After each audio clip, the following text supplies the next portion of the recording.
আমাদের দাবি যে এই সরকারের প্রথম ও প্রধান কাজ আইন শৃঙ্খলা পরিস্থিতি যে কোনো বিনিময়ে ফিরে আনা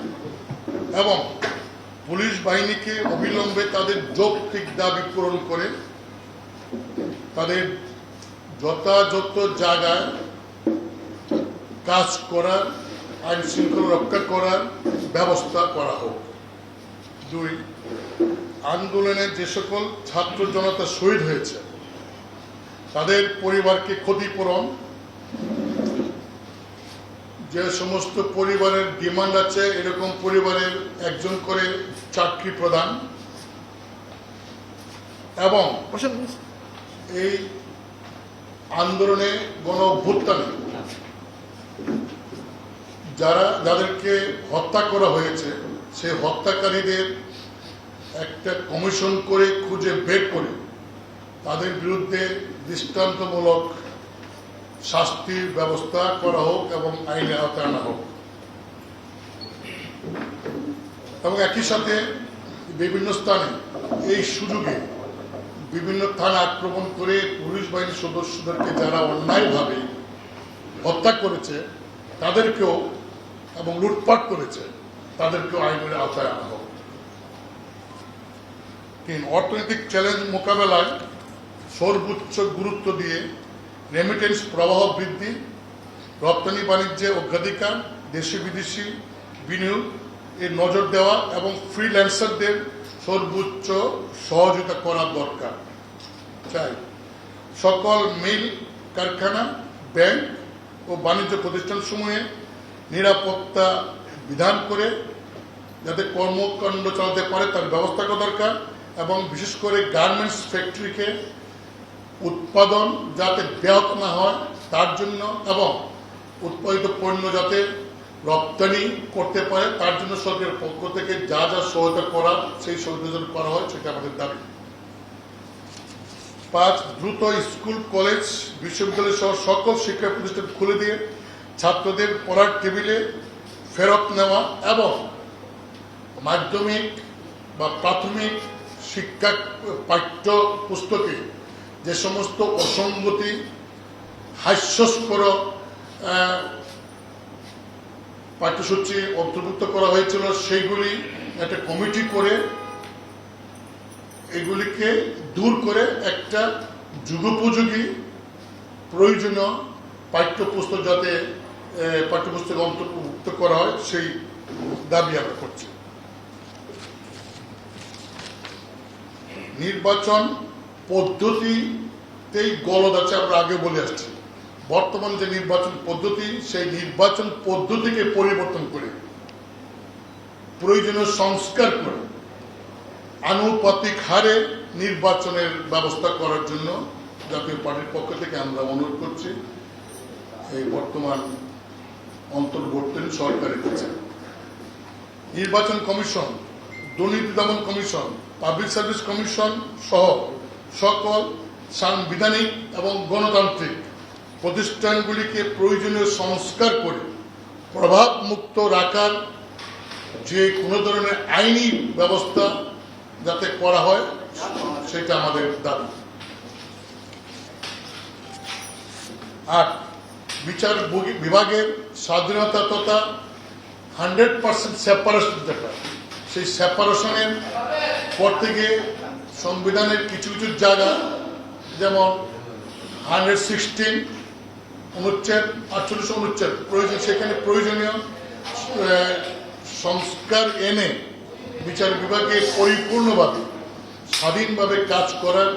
তার সুযোগ হয় সেই বিষয়ে পদক্ষেপ নেওয়া এবং একই সাথে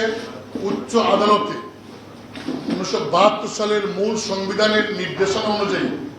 উচ্চ আদালতে বিচারপতি নিয়োগের কোনো আইন নাই, সেই বিচারপতি নিয়োগের আইন করার জন্য আমরা জোর দাবি জানাচ্ছি। বর্তমান সংসদীয় পদ্ধতির প্রধানমন্ত্রীর যে একক ক্ষমতা সেই ক্ষমতা কমিয়ে রাষ্ট্রপতি, প্রধানমন্ত্রী এবং পার্লামেন্টের মধ্যে ক্ষমতার একটা ভারসাম্য যাতে বজায় থাকে এককভাবে যাদেরকে ক্ষমতা প্রয়োগ না করতে পারে সেই লক্ষ্যে প্রয়োজনীয় সংস্কার করার জন্য জাতীয় পার্টি দাবি করছে।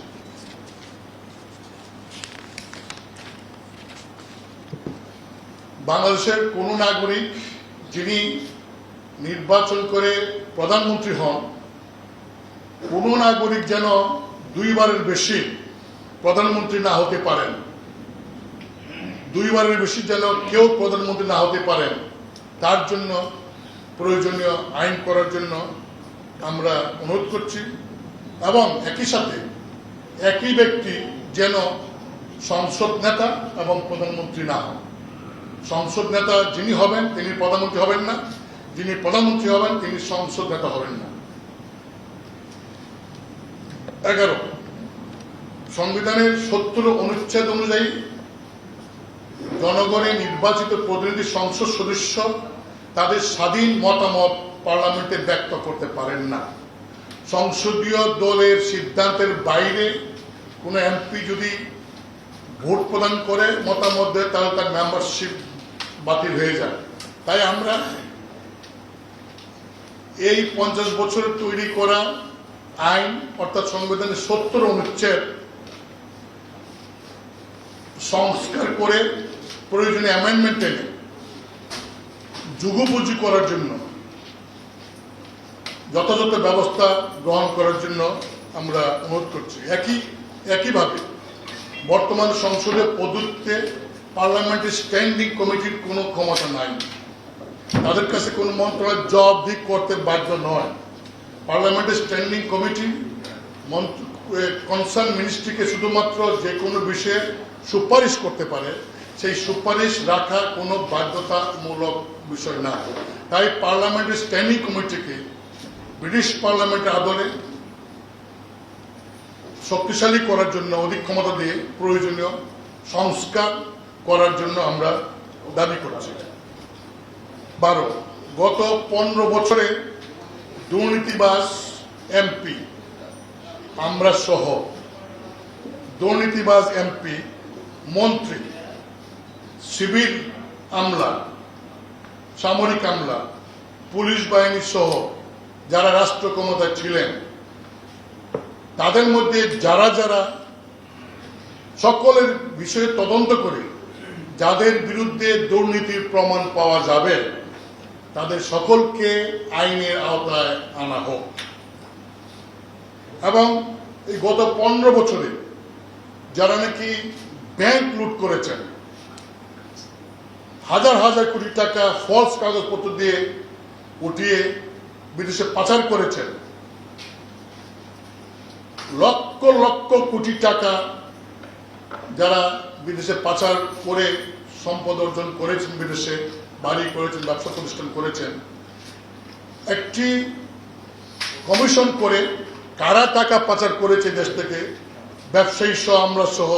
রাজনীতিবিদ সহ কারা কারা Dubai, Canada, America, London, Europe সহ বিভিন্ন দেশে কারা কারা সেখানে বাড়িঘর করেছেন, তার উপর একটা তদন্ত কমিশন করে তদন্ত করে তাদের বিরুদ্ধে যথাযথ ব্যবস্থা নেওয়া হোক এবং লুণ্ঠনকৃত পাচারকৃত টাকা উদ্ধার করা হোক এবং ফেরত আনা হোক।